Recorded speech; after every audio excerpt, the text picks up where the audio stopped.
I hit live, and it will let you know in like 2 seconds or so.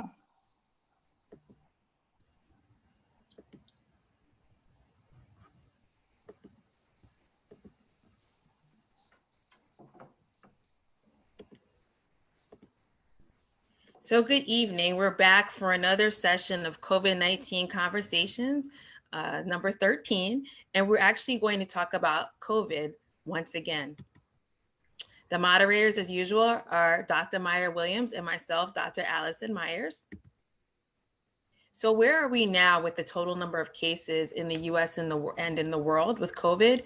Unfortunately, 38,730,171 people have tested positive for coronavirus worldwide, and we've lost over 1 million people.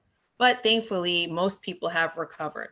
In the United States, we have over 8 million cases of coronavirus currently, and we've unfortunately lost just over 220,000. And thankfully, most again have recovered. Unfortunately, communities of color have been disproportionately affected by COVID, especially Black, Latino, and Native Americans. Black Americans continue to have the highest overall actual COVID-19 mortality rates, more than twice as high as the rate of whites or Asians, who actually have the lowest rates. And an unfortunate fact is if they had died of COVID-19 at the same actual rate as white Americans, about 18,000, 6,000 Latino, or 600 Indigenous, or 70 Pacific Islanders would still be alive. Most people who have died from COVID-19, we've lost more people to COVID-19 than we've lost to people during the past 5 flu seasons. Unfortunately, for us as people of color, we tend to get infections worse. We tend to have more cases of pneumonia. And unfortunately, also, there's less of us in clinical trials for various reasons. And luckily, we have one of the researchers from one of the premier clinical trials looking at the drug remdesivir, so we can talk more about that. So the CDC estimates that 12 to 61,000 Americans have died from the flu each year since 2010, which in comparison to COVID-19 is unfortunately far more, because we've lost more than 210,000 Americans over the last 8 months.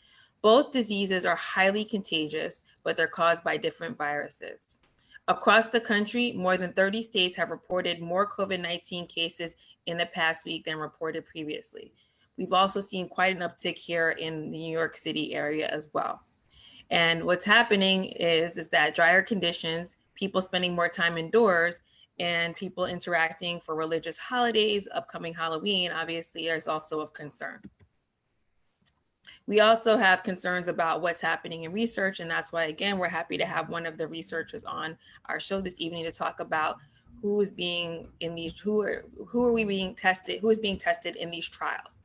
We found that in all cases that African Americans and Hispanics are underrepresented, even though Latinos make up roughly 18% of the population and African Americans make up about 13% of the population.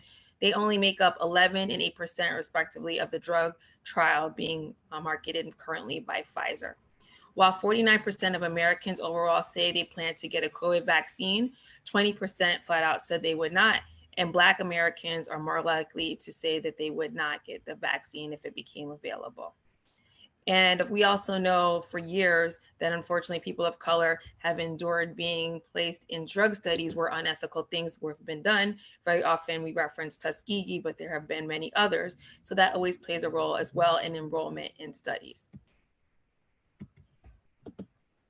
So today, we want to thank Alpha to Omega Youth Services for being co-sponsor of tonight's program. We would also like to thank the founder, Mr. Dwayne Cumberbatch. We also would like to thank Dr. Naomi Maria, Tiffany Harvin, Department of Medicine, the Chayo, our day one audience members. Please follow us on Twitter. Our handle is @MinorityHealth3 or on Instagram, minorityhealth.combos. So tonight we're lucky to have 3 wonderful guests. First, we have our panelists from our first show, Mr. Anthony Roberts, who's a retired U.S. State Army veteran, and he's a COVID-19 survivor. He can talk about what it's been like living with COVID after several months. We also have Dr. Adgay Sagai, who is a critical care and pulmonary physician at Northwell Health and was on the front lines during COVID. You may have seen her in a recent article in the New York Times about COVID. And last but not least, Dr. Prashant Malhotra, who's an infectious disease clinician as well as researcher at Northwell Health, who has been a part of the remdesivir studies. So I'm going to turn this over now to Dr. Meyer Williams, and I look forward to hearing this wonderful conversation from our great guests. Thank you, Dr. Myers. It's a pleasure having Mr. Roberts on. He was absolutely our first guest, so it's now to see his survivor story and hear about his recovery story. So, Mr. Roberts, how was your recovery, and do you believe that COVID-19 impacted your everyday functioning, example, your breathing, in any way? Good evening, doctor. Yes, it did. Since I've slowly recovered from the disease, from then until now, I have improved with my breathing. Initially, when I had it, of course, breathing was not so easy. As you're well aware of, doctor, I spent approximately 17 days in the hospital. And upon my release, I came home and I self-quarantined for additional 2 weeks. Okay. And I slowly but surely began to go outside and, go to the park and do things that I need to do to practice self-health, if you will, and get back out there and get myself better. Okay. Thank you. Yes, doctor. Dr. Ade, Mr. Roberts mentioned that even 6 months later after the pandemic, he's still having some problems with his breathing. He has not gotten 100% back. You were on the front lines of COVID-19, as Dr. Myers said. You're very famous with your article. So now that we're 6 months or more into the pandemic, are there any long-term effects of COVID-19 for those who have tested positive and recovered? And how are hospitals and healthcare professionals preparing for a potential second wave of COVID-19? Meaning, what are the best practices which will be implemented? That's a lot of questions. Okay. So to begin with, if we're talking about the long-term sequela of what COVID-19 does, we're all learning, right? We're all learning from the beginning, and we're seeing some of our patients come back now, and it's taken them several months to get back to where they used to be. Not only have I seen patients come back, I've had several of my colleagues who had COVID-19, and a lot of them experience different things months out after they've had it. So a lot of people have difficulty with breathing, and a lot of people have difficulty with fatigue, like they have no energy left, they get wiped out very easily. The one thing I can say is that they seem to have a steady improvement in their condition. Looking from a clinical standpoint, when we're looking at their CAT scans or their lung functions 6 months out, there's definitely much improvement, but there are people who have had some loss that they have yet to recover. So we're all learning, and we'll see what comes. For your second question about how is the hospital preparing for whether or not it comes back, we all live in fear of what we saw in March and April. One of the biggest problems we had is it came as a flood. We were not expecting those numbers. It was like the sky was falling down. And Prashant was with me. He was on the front lines working, and it was a wave which we tried very hard to fight, but it was hard to get ready. We were not expecting those numbers. Our wildest imaginations did not prepare us for that. Now we're ready. So as we see, we watch those numbers every day, and we are always discussing what next, where are we going with what medications what's the newest thing saying. We have weekly meetings, we have our staff ready, and we've got our medications ready, and we're hoping that we're over prepared this time around. Did I get all your questions? Yes, you did. Thank you very much. Dr. Malhotra, this question is for you. During the summer, everyone was out there wilding out in the streets. And now we hear that the positivity rates in New York City, it's increasing. Can you please explain to us what the 3% threshold and positivity rate mean? Thank you.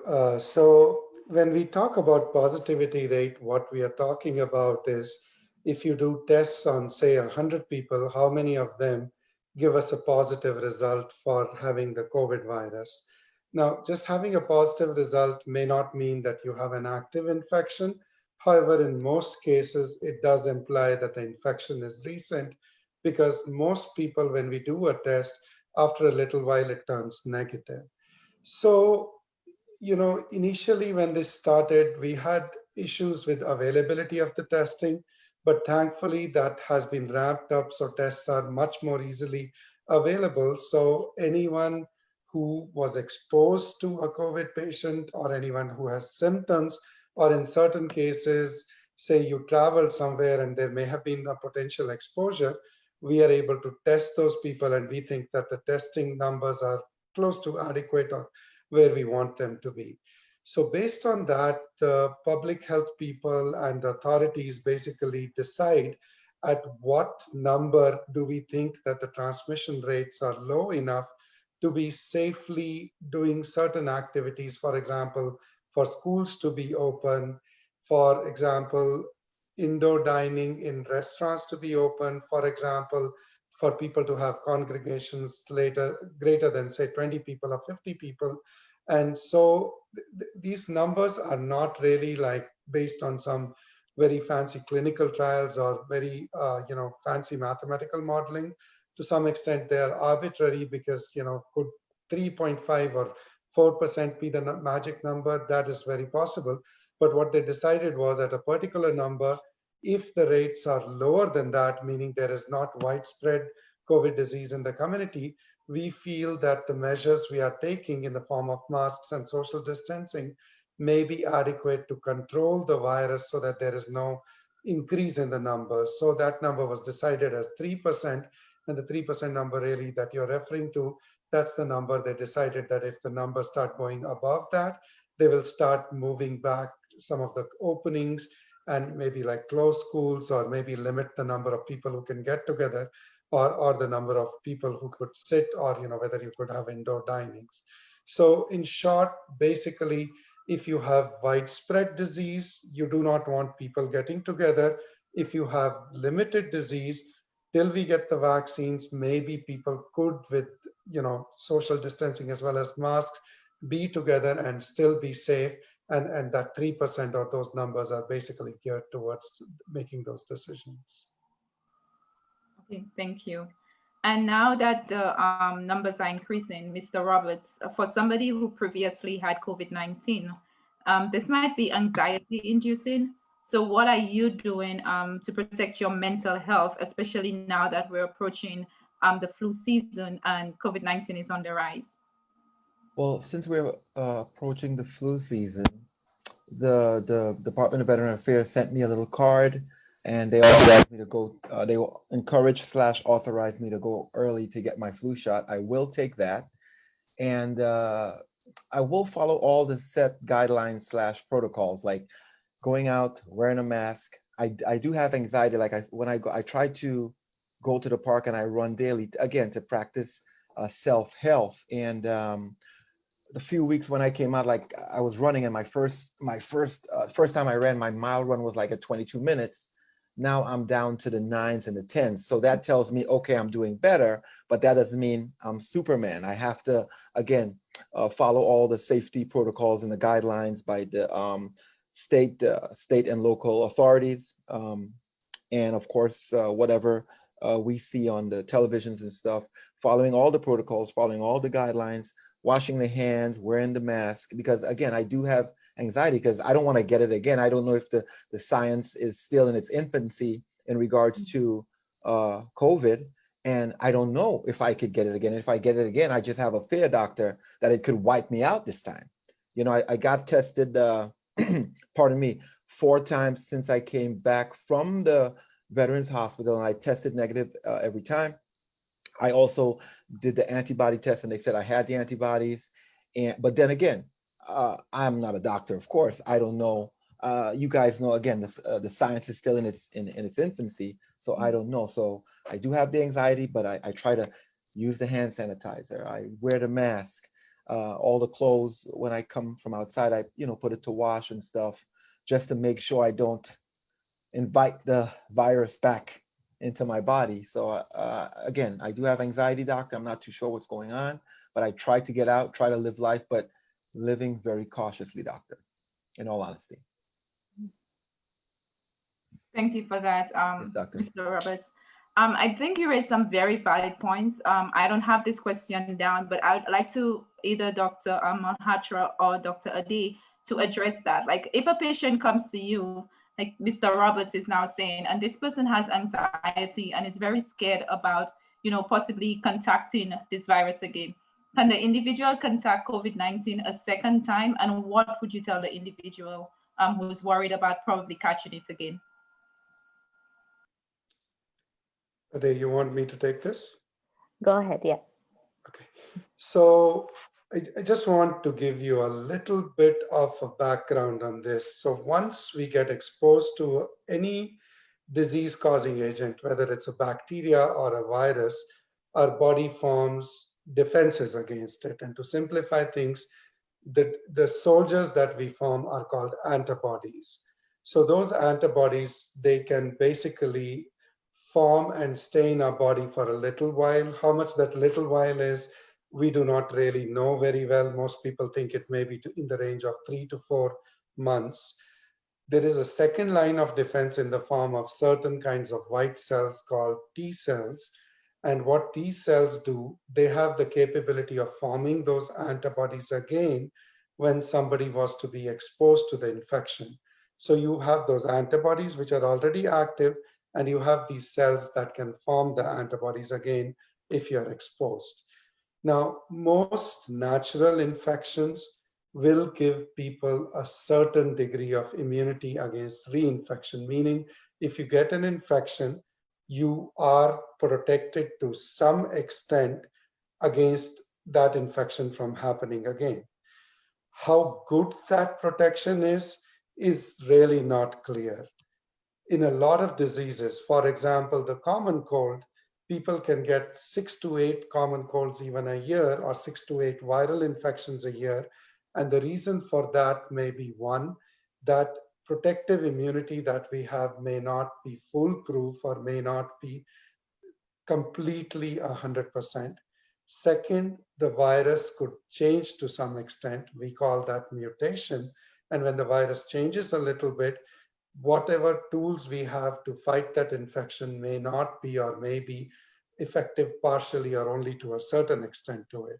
So when it comes back to the COVID virus, there is some emerging data now. There have been cases described recently there was a case described in the United States, but there were also cases described in other parts of the world where they were actually able to do some very fancy molecular testing and able to show that the person had a new COVID infection after having been infected in the past. So there could potentially be, though the hope and the data so far shows that the number of people who get a second infection may be very low. What you can do to prevent that? First thing, when the vaccine comes, take the vaccine, because even though you may have had COVID, a safe vaccine that has been tested will protect you and will add to your natural protection that you could have picked up from the disease that you had. Second, till that happens and there is transmission of the COVID virus in the community, wear masks. This disease is primarily spread through aerosols, meaning it is coughed out into the air. And if you basically breathe that air and those infectious particles go into you, you could get the disease again. So if you wear the mask and the person who's coughing is wearing a mask too, the amount of transmission goes down to almost very close to zero. Third thing, if you can practice social distancing, that is excellent. Outdoors, the transmission may not be as much, but winter is coming, so most of us will be indoors, and they're really not getting together with too many people. And when you cannot avoid that, wearing masks may be the only way to avoid this till we are able to get a safe and effective vaccine. Thank you. Dr. Adi, recently we've been hearing a lot about there was a super spreader in a well-known house. Can you tell us who is most likely to be a super spreader, and why is it that some people are asymptomatic while others are not? I think from what I've read and what we see, they tell us that most people who get this virus are pretty, they're either asymptomatic or they have very mild symptoms, right? They're saying up to 80% of people who get the virus don't even need to come to the hospital, but that doesn't mean that they're not contagious. And so like most colds, if you don't feel like you have it and you're around other people and you're coughing and sneezing, then that you're going to spread that around. I think that's so I'm not exactly sure what they mean. Maybe Prashant can answer this better when they say a super spreader, but I believe it's people who are not feeling so sick but are still carrying the virus and are shedding it and are around other people. And if they're telling us that 80% of people who get the disease don't even feel sick enough to go see a doctor, that gives you an idea of how much of it is out there in the community, because we're only seeing about 20% of those people seeking medical care. So the social distancing, the wearing the mask and keeping yourself clean, all of that comes into effect because the amount of disease out there in the community is quite high, and we're only seeing the worst of it all. And then if there's anything you want to add, Prashant, you say. Yeah, so just to add to what Ade just said, so basically, 80% of the people are asymptomatic and they will have a full recovery. There is a very small group of people who get the infection, who could get sick and who could excrete or could basically put out a lot of the virus into the air around them. These are the so-called super shedders or super spread, and there's a slight difference. I mean, so super shedder is a person who puts out a lot of virus into the air. Now, when these people go into, say, like an indoor event and people are not being safe, they're not wearing masks, they're very close to each other, they're not practicing safe distancing and social distancing, what could happen is, because of the amount of virus that is being put out into the environment, a lot of people could actually end up getting infected. So we have these events, the super spreading events. Just to give you an example, there is a report just, I think it came out yesterday or today, that in somebody's sweet 16 birthday party, there were close to about 80 people, which in the first place shouldn't have happened, but there were about 80 people. A lot of them were not wearing masks. And eventually what ended up happening, almost 250 people ended up getting this infection because the 80 people didn't themselves just get infected, but they went home and infected other people who were potentially at risk for it. And so that event, that party became like a super spreading event. And why certain people give out or excrete a lot of the virus, why certain people don't, it's not fully understood as yet. There is a lot of research going on. But again, to reinforce what Ade said, that the only way you can avoid it is social distancing, do not congregate in large groups, and wear the mask and be safe as much as you can. Hopefully that answered that question. You did. Thank you very much. I think the question on everybody's mind right now is we're hearing about the twin pandemic, and that's the flu and COVID-19 coming together and making happy babies. So can you tell us how can individuals differentiate between the flu and COVID-19, because they do tend to have similar symptoms? So that's very correct. Both of these viruses, as well as a lot of other respiratory viruses, for example, the common cold virus, they can have very similar symptoms. There are very few symptoms that could distinguish. For example, during COVID, a lot of people lost their sense of taste and smell. But even that is not a perfect sign, because with the common cold, a lot of people, because of the stuffy nose, could also lose their sense of taste and smell. So it may be very difficult to distinguish between the signs and symptoms of a flu and COVID, and for that matter, even a common cold. There have previously been certain studies done in which people looked at certain symptoms and tried to see if certain things could distinguish. Some of those studies, the only thing they could find was if you're coughing and say there is a lot of flu in the community, then you're likely to have flu. but that doesn't tell us too much because there's a lot of COVID in the community as well. So the only way to distinguish really may be to go to your doctor's office or to the hospital or to urgent care. And if you get a flu, and now we have a combined swab, so the swab can actually test both for COVID as well as flu in the same sample even. So if you were to get that test, that may be the only 100% definitive way of knowing whether it's the flu or the COVID virus at this stage. Once the rates of COVID hopefully go down, at that stage, you may be able to tell to some extent by what is going around in the community, but clinically and for the patients and for common people to be able to tell without the testing may be almost impossible. Thank you. This next question is for Dr. Ade. So recently, former New Jersey Governor Chris Christie, who has struggles with weight and has a lifelong history of asthma, checked into the hospital as a precaution due to COVID-19. What is the impact of COVID-19 on chronic respiratory conditions like asthma and COPD? So people with chronic respiratory illnesses already have a baseline shortness of breath or easily get infections that will make them short of breath. COVID just adds to this. And the impact that we've seen is that for the patients that I have, for the sickest of the sick and who end up requiring oxygen and ventilators to breathe, for the really bad infections, it can leave a permanent scar in your lungs. And if you already are starting with lungs that are not fully functional, it's an added burden to your lungs, I guess, and your ability to breathe. So that's what we have seen. So people who already have weaker lungs are affected more severely with the COVID virus.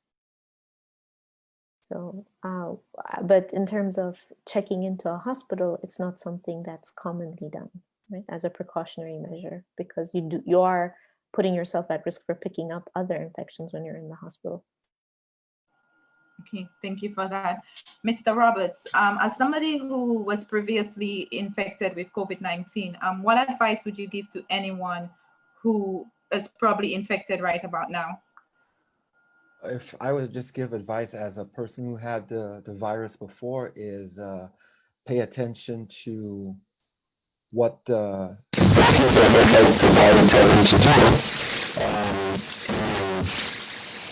careful. I really want to all the basic stuff.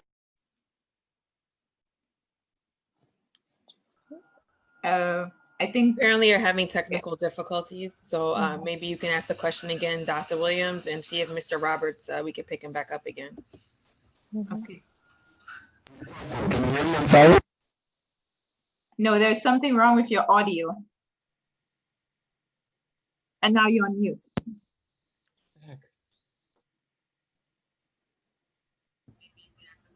Mr. Roberts, can you try speaking again? Without your earpiece? Maybe we're having some technical difficulties hearing you on your end. Would you be able to speak without your earpiece? Can you hear me? Yeah. Yes, okay. Doctor, could you ask the question again, please? I'm sorry. That's okay.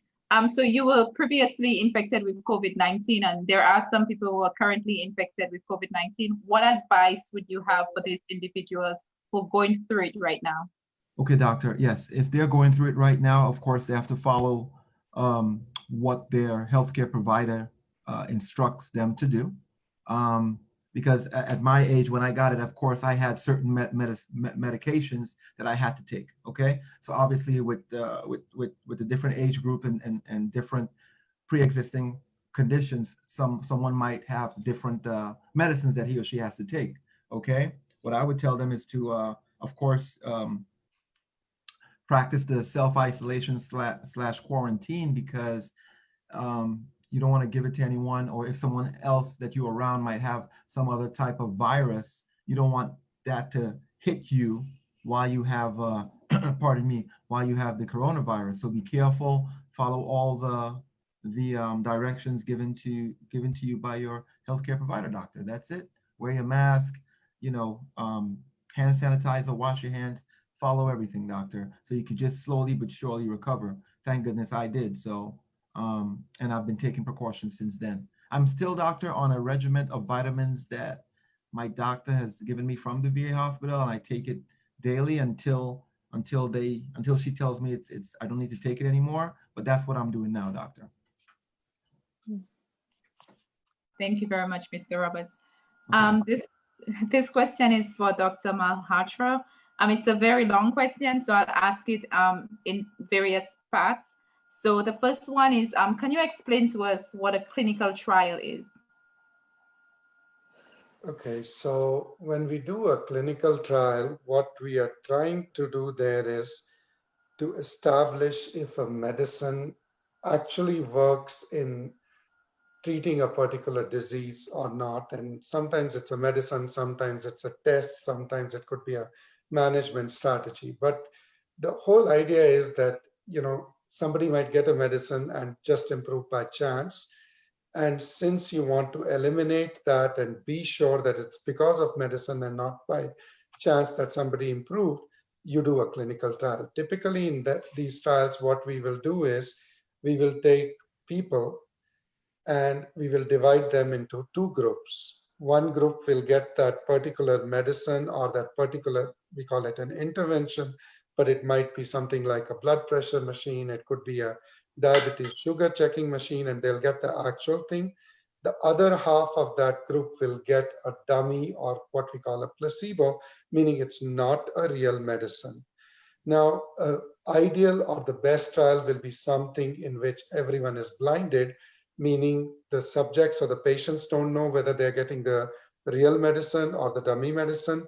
The doctors who are giving it to them don't know what it is, so that they can't change management based on what was given to the person.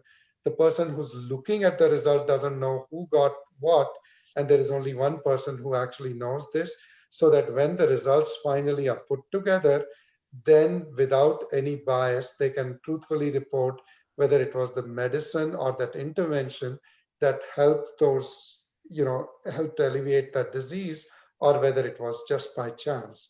By comparing the two groups, the one that got the actual thing being studied and the second which got the dummy, if there is a significant difference between the two, it can be said that this particular medication or intervention helps that disease, and that is what really a clinical trial is. Okay, thank you.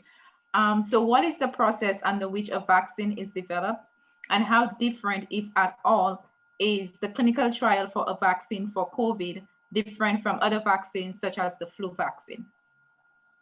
So that's actually a very long-winded and difficult question, but I'll try to explain it as well as I can. So what is a vaccine, first of all? A vaccine is giving somebody a part of the virus or the disease, the part of that virus or the bacteria that causes the disease, which has been kind of killed or weakened so that it cannot cause the disease, but the person can develop immunity and can develop those antibodies and the T cells that I was talking about, so that then when they're actually exposed to the disease, their immune system can fight it off.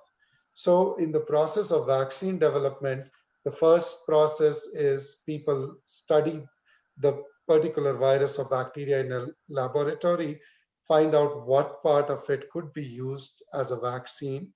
Second part of it, they would take that part and put it into some very small number of people to see if there are significant side effects. Third part, what they will do is they will give it to people and measure if those people are developing enough of an immune response. Then the third or the fourth phase, which we call the phase 3 of a clinical trial, they'll give a number of people. And remember, I told you about the clinical trial, half the people getting the actual thing and half getting placebo. So what they'll do is they'll give half the people the actual vaccine, half the people a placebo or a dummy, and then see how many of those people developed in a real world scenario that disease.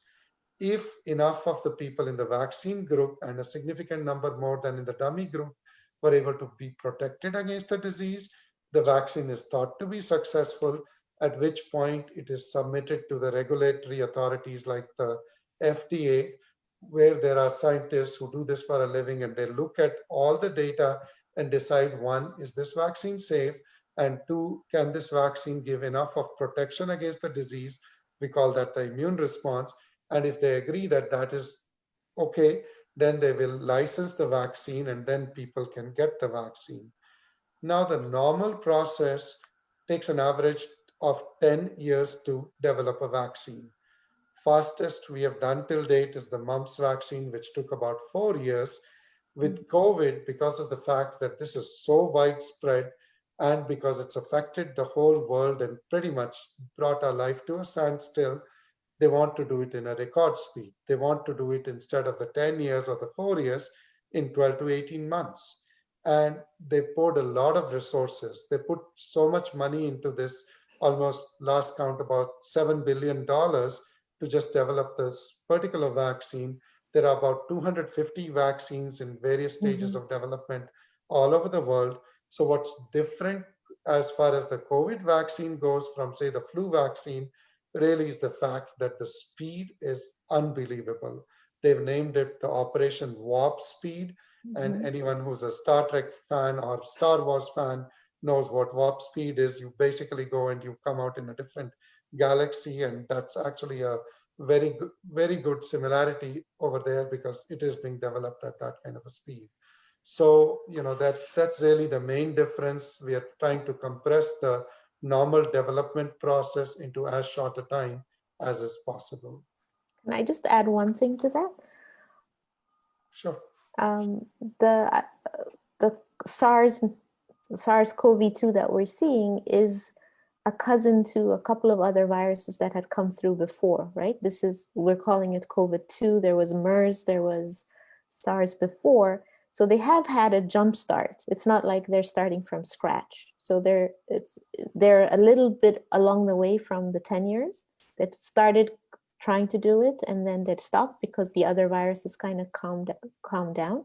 So even though, they've had a bit of a jump start, but as Prashant said, they are pushing it because the world has come to a standstill because of this. Okay, thank you. There has been a lot of controversy around the flu vaccine. So now with COVID-19, should people be taking the flu vaccine? Or should they still be taking the flu vaccine, not taken into consideration like for religious or personal reasons? But would you advise somebody to take the flu vaccine? Yes. Very short and simple answer. From me, it's an emphatic yes. I think that the flu, as Dr. Myers showed us earlier, the flu claims a lot of lives every year. And if you can get any degree of protection from that, then there's no reason why you should not. Religious and personal exemptions, that's a personal thing. But overall, I think vaccines do protect you. And everybody should get the flu vaccine. And it will give you some degree of protection against that. That's my view. Okay, thank you. Does Dr. Malhotra have any views? So yes, an emphatic yes, I totally agree with Ade because, first of all, what's the controversy with the flu vaccine? That one, it can give you the flu disease. That's absolutely wrong. It's an inactivated or a killed flu virus. It can make you sometimes have a little bit of fever and pain, but that's like a side effect, and that's the body reacting to it, and it usually goes away within a day or two. Second, that the flu vaccine is not effective. It doesn't really prevent it. Vaccines, the level of prevention varies. It can some year be a bad vaccine, but even then, it might in 30% of the people protect it completely against flu. And in the other people, even though it may not fully prevent it, the amount of disease you have, or the intensity or the severity of the disease may be very, very less. So it will make you less sicker. Most of the years, the flu vaccine can be as effective as 60 to 70%. And it's a one-time shot, doesn't have too many side effects, doesn't do a lot of harm, irrespective of what you will find on the internet and a lot of the controversial things that people say. So yes, I mean, you should get the flu vaccine. This year, that answer is even more important, that you should get it and get it as early as possible. The flu virus vaccine will not protect against COVID, but what it will do is, one, it won't make you sicker and weaken your immune systems. So that protects against you catching COVID, God forbid, if you're exposed to it. And two, it prevents you from getting so sick that you land up in a hospital where the chances of you catching not just COVID, not just other things, could be higher than potentially if you are sitting at home hale and hearty. So the answer is an emphatic yes. Absolutely, everyone should get the flu vaccine, should get it as early as possible, unless there is a very good medical reason for you not to get the flu vaccine, like being allergic to it, or there are very few other conditions that would necessitate some kind of exemption there. Thank you very much. And I have a question for Dr. Ade from a patient. So the patient asked, it's like a three-part question. So first, the patient said, I am recovering from COVID-19, but still have a very dry cough and my breathing has not gotten back to normal. What should I be doing? I mean, I would recommend that this person go see their lung doctor, a pulmonologist, because as I've said before, the recovery seems to take months. And I would recommend getting the flu vaccine for a fact, and to get checked out to make sure that there hasn't been a permanent damage to their lungs from this, and see if they are in need of any other type of medications, maybe an inhaler, maybe some kind of vitamins, but they should check in with a pulmonologist would be my recommendation. Thank you. And the patient also asked, at what point should one go to the hospital, and like when should one seek medical care? I think one of the things that scared a lot of people early during the height of the pandemic was the potential of getting sick at the hospital. So a lot of people stayed away, and a lot of people did die at home. And it is a risk that we all face when you walk into the hospital. Am I going to pick something up or not? The recommendations that a lot of people are making is, if you're having difficulty breathing, if you cannot get up and walk down the block without having to stop 3 or 4 times, if you're having incessant fevers, if you are having a lot of nausea, vomiting, or diarrhea, and you can't keep anything down, those are signs that you should come to the hospital. If you are having aches and pains and a little bit of chills, and you are able to keep fluids down, and you're able to get around your house without having to stop to catch your breath every few minutes, then maybe you are okay being at home. But if you are having difficulty with your breathing to the point where you cannot get across a room, or you're having trouble getting down the block, then it's certainly time to come in. Thank you for that. And when should one go to the emergency department versus urgent care?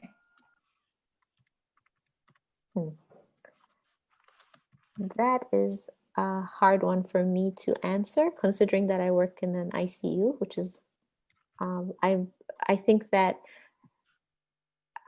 again, if your symptoms are mild, then you should go to urgent care. But if things appear to be escalating, then you would go to an emergency room. That would be my recommendation.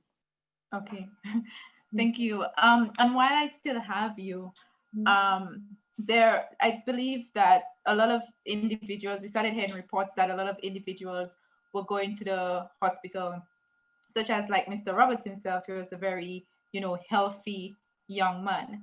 But then we heard people were being put on a ventilator or supplemental oxygen.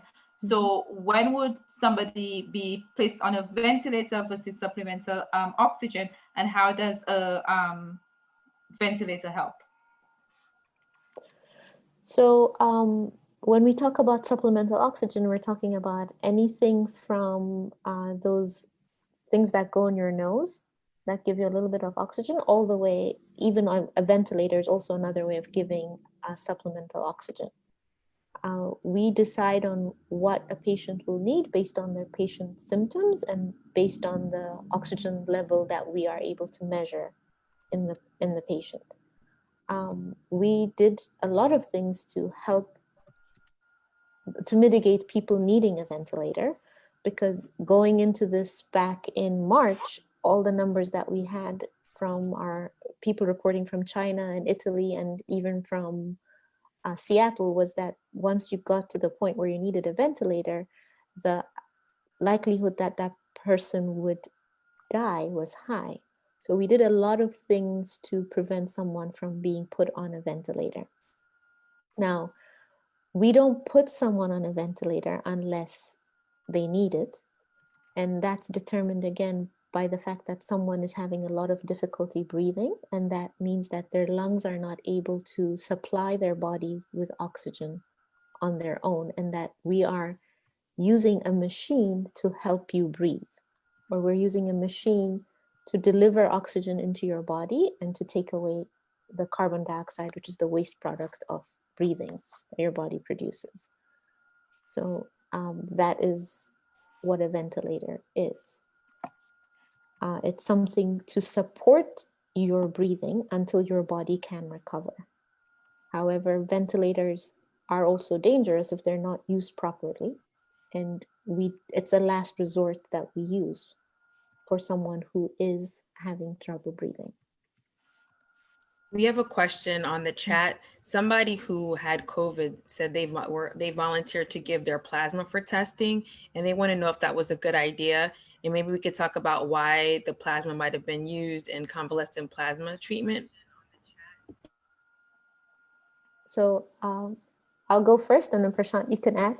I don't think that giving your plasma for testing or giving your plasma to potentially help someone in treatment is a bad idea. I think if they're using the plasma to test it, it's so that we will learn things about this disease and the recovery process that's going to help humanity as a whole. In terms of convalescent plasma, we were using, as Dr. Malhotra was saying earlier, your body produces soldiers to fight this infection. And when we take plasma from someone and give it to someone else, it's trying to get those soldiers to fight somebody else's battle. That's what we're essentially trying to do. And that is a form of treatment that has been used to some degree of success, not as a great success as we'd hoped, but it has shown it has helped some people. Prashant? Yeah, so, as you said, what we are doing is we are taking those soldiers, the antibodies, from somebody who's recovered and made them and putting it into a patient who doesn't as yet have those antibodies, so that that patient can help fight off that infection. So, it's a very good thing to donate your plasma because you may be helping other people.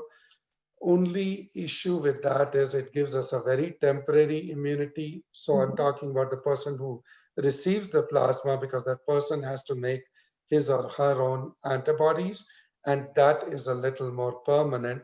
And so, there were other things that were tried in addition to giving the convalescent plasma, one of which is in the news, what the president got, giving monoclonal antibodies, and that's basically artificially manufacturing those soldiers or antibodies and injecting them into people so that they could fight it off.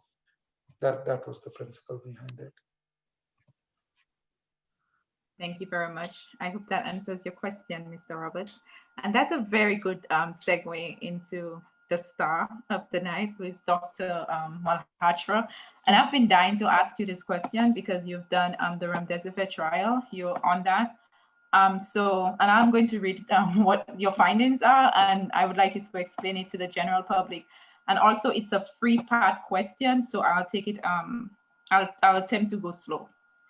So, in your recently published paper on the clinical trial with remdesivir, you and your team found that among patients with moderate COVID-19, those randomized to a 10-day course of remdesivir did not have a statistically significant difference in clinical status compared with standard care at 11 days after initiation of treatment.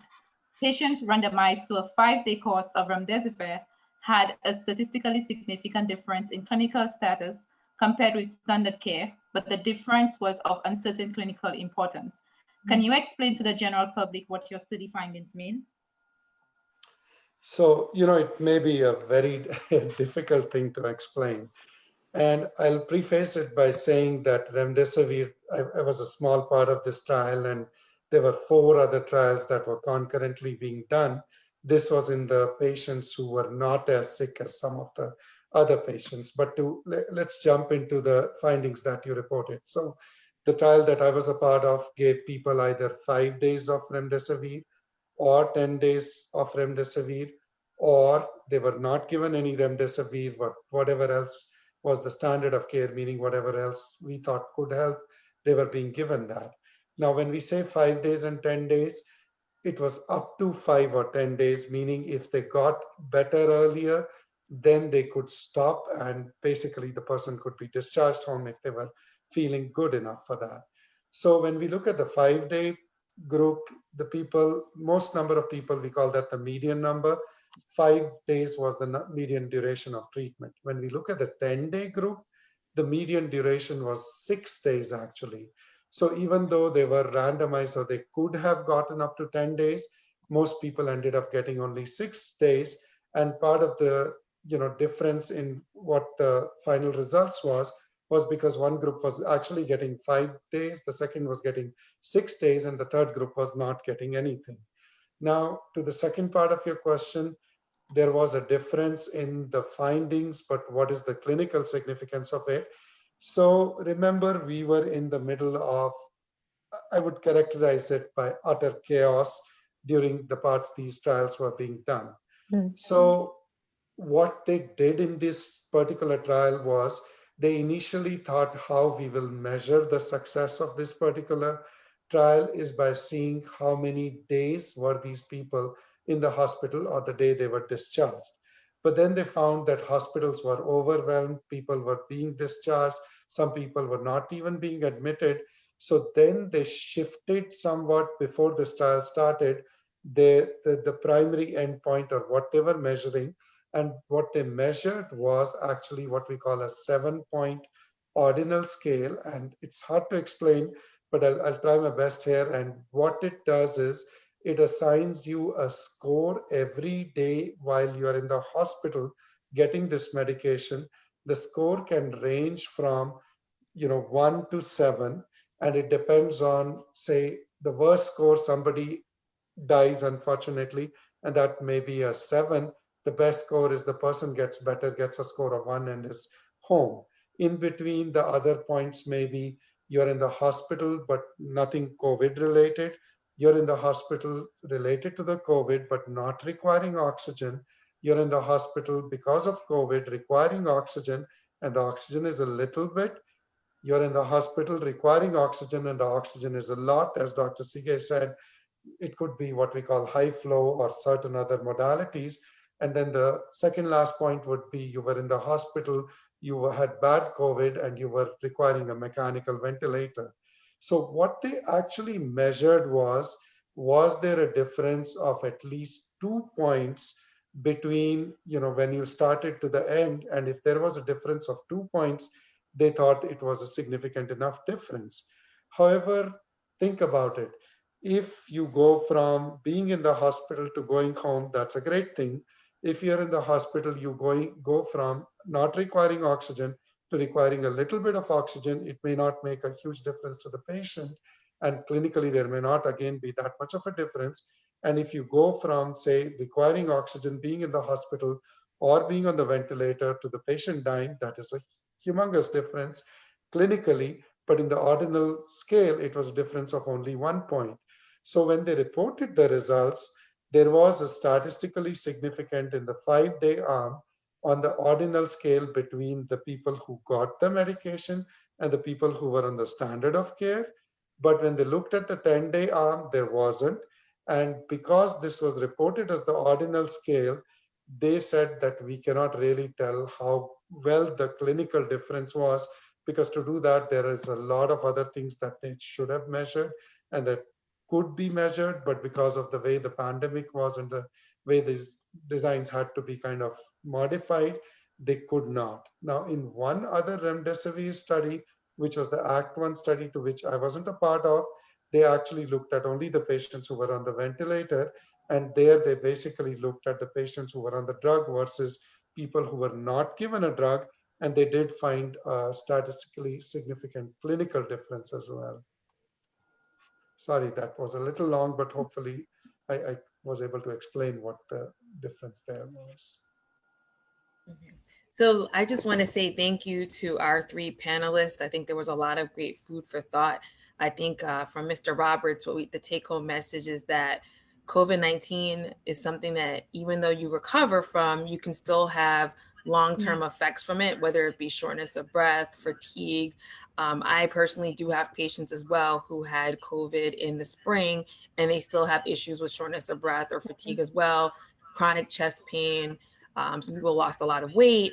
So there definitely are ramifications. And I mean, as being an endocrinologist, I've also seen several people who developed diabetes from COVID. So there definitely are some chronic conditions that can come as a result, even though people can fully recover for the most part.